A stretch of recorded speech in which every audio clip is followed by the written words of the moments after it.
अध्यात्म विश्व विज्ञान यूट्यूब चैनल पर उपस्थित अपने सभी प्रिय मित्रों का हार्दिक स्वागत समादर करते हैं। मित्रों, महाशिवरात्रि का ये महापर्व हम मना रहे हैं।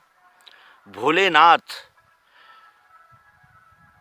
ये विश्वनाथ, जिसे अध्यात्म विज्ञान की प्रत्यक्ष प्रायोगिक पद्धति से जाना जाता है, एक क्षण यदि उस विश्वनाथ महादेव विश्वरूप के दर्शन हो गए तो फिर प्रकृति माता का भी परिचय हो जाता है, और माता का परिचय होते ही फिर माता के साथ कैसे व्यवहार करना चाहिए ये कर्तव्य भी हमें ज्ञात होने लगता है। मित्रों, मनुष्य योनि में आकर यदि हमने अपने आप को नहीं जाना तो फिर किस योनि में और किस खानी में जानेंगे। उद्भिज में हमें केवल शरीर मिलता है, पेड़ पौधे। स्वेदज में हमें शरीर मिलता है और कुछ इंद्रियां भी मिलती है स्वेदज में। अंडज में हमें इंद्रियां भी मिलती है और मन भी मिलता है, लेकिन बुद्धि नहीं मिलती। जारज खानी में ही बुद्धि मिलती है, और जो अन्य प्राणी है उनमें बुद्धि तो है। गाय मांस नहीं खाती, और बंदर मांस नहीं खाते, और शेर घास नहीं खाता। कहने का आशय यह है कि बुद्धि उन्हें भी है, लेकिन विवेक बुद्धि नहीं है, जिसकी ही आज आवश्यकता है, जिससे हमें भोलानाथ के यथार्थ दर्शन हो सकें। भोलानाथ साक्षात है, स्वयंभू है, स्वयं निर्मित है, सनातन है, अखंड है, ओतप्रोत है, अज है, अनादि है, सबका स्वामी है, संचालक है, लेकिन हम उसे जानते नहीं, और हम केवल प्रतिमाएं बनाते हैं और चित्र लगाते हैं, और फिर पूजा आरती अर्चना और फिर वही पर्यटन। क्या हमें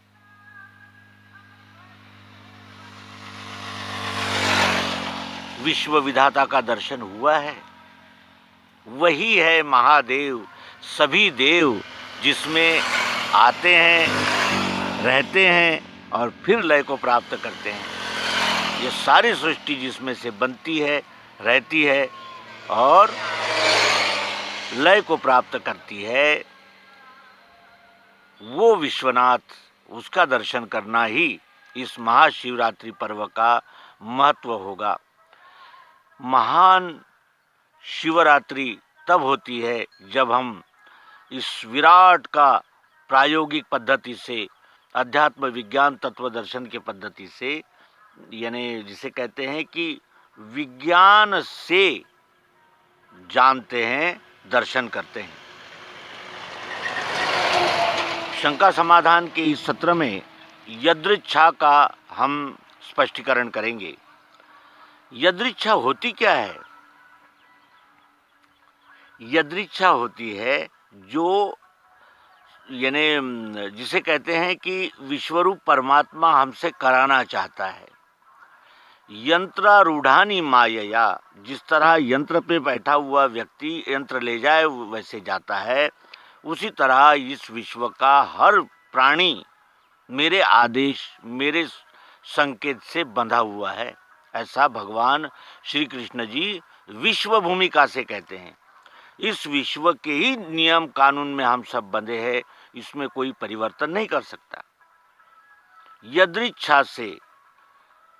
यदृच्छा से योगक्षेम होवेगा उसका सदा, अंत में पद सो पावे वेदों में श्रेष्ठ जो कहा। यदृच्छा से योगक्षेम होवेगा उसका सदा, इसका क्या तात्पर्य है? यदृच्छा से योगक्षेम कब होता है? जब हम प्राप्ति की फल की इच्छा छोड़कर विश्वरूप परमात्मा की वर्ण कर्म के द्वारा सेवा करते हैं। आज तक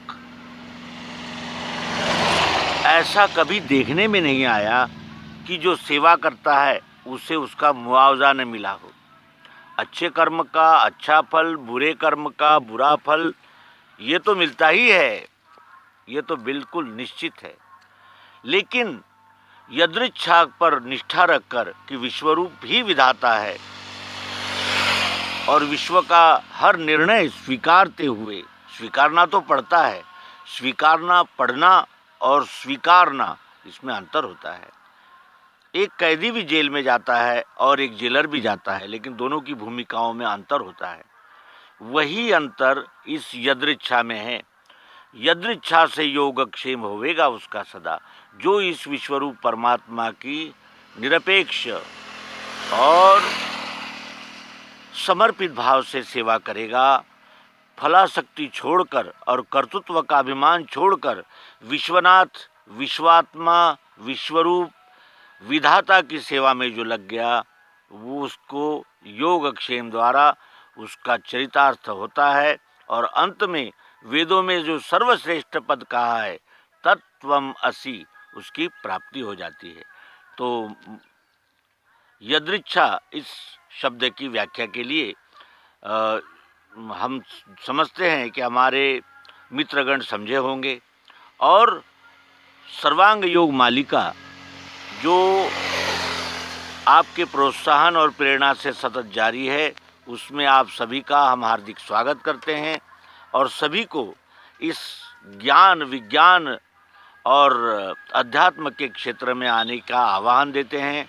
नर्मदे हर सद्गुरु भगवान की जय, विश्वरूप परमात्मा की जय।